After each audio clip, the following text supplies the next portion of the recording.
Méditation de la communauté des disciples du Christ vivant en ce lundi de la 9e semaine du temps ordinaire, année liturgique A.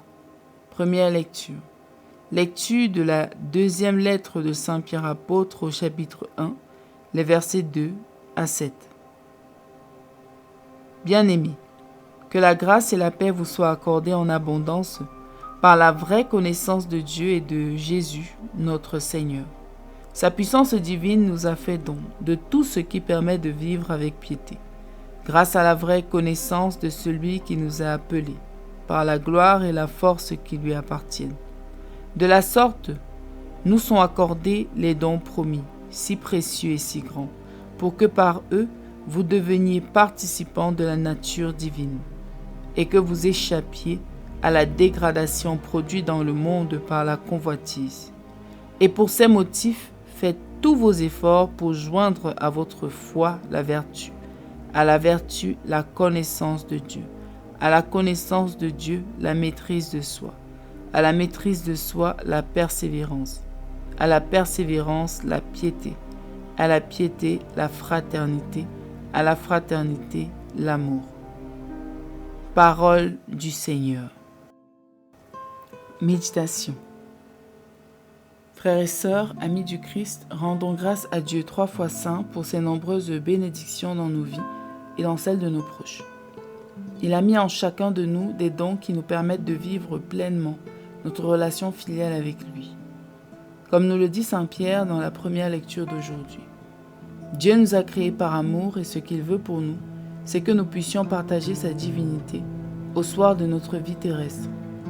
Pour nous aider à accomplir cette volonté, il nous a accordé des dons précieux sur lesquels nous devons et pouvons nous appuyer au quotidien. Parmi ces dons, nous avons celui de l'Esprit Saint, que nous avons reçu à la Pentecôte, qui nous accompagne chaque jour si nous nous laissons guider par ses douces inspirations. Nous avons également reçu le don de la foi, qui nous permet de rester attachés et connectés à Dieu, quelles que soient les épreuves que nous avons à traverser. En dehors de ces dons précieux que le Seigneur a donnés à tous ses enfants, chacun a reçu des dons particuliers. Il y en a qui ont le don de conseil, d'autres le don de l'enseignement. Le Seigneur nous a tous comblés en effet. Mais à quoi nous servent ces dons? Qu'en avons-nous fait?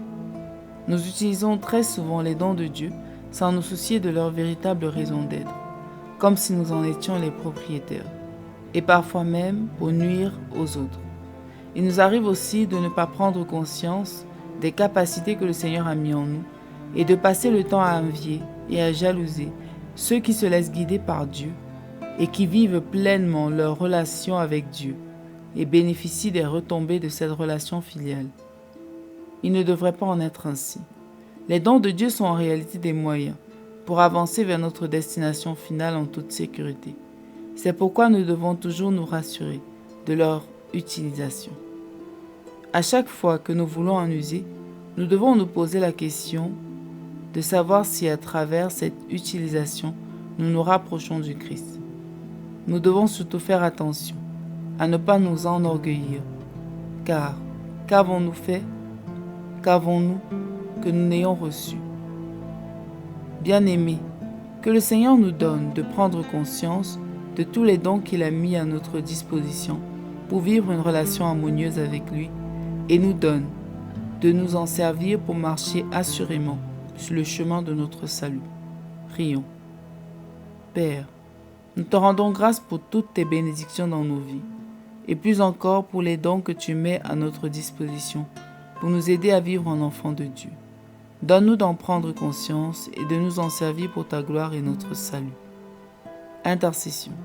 Seigneur Jésus, nous te présentons tous ceux qui n'ont pas conscience des dons multiples que tu as déposés en eux. Que ton Esprit Saint les guide vers la clairvoyance de leurs capacités, pour qu'ils s'en servent pour marcher vers ta divine lumière. Exercice spirituel. Aujourd'hui, rendons grâce à Dieu pour les dons et les talents qu'il a mis en nous et utilisons-le, ou plutôt utilisons-les pour sa gloire. Loué soit Jésus-Christ à jamais. Méditation rédigée par Minette Miafo de la communauté des disciples du Christ vivant.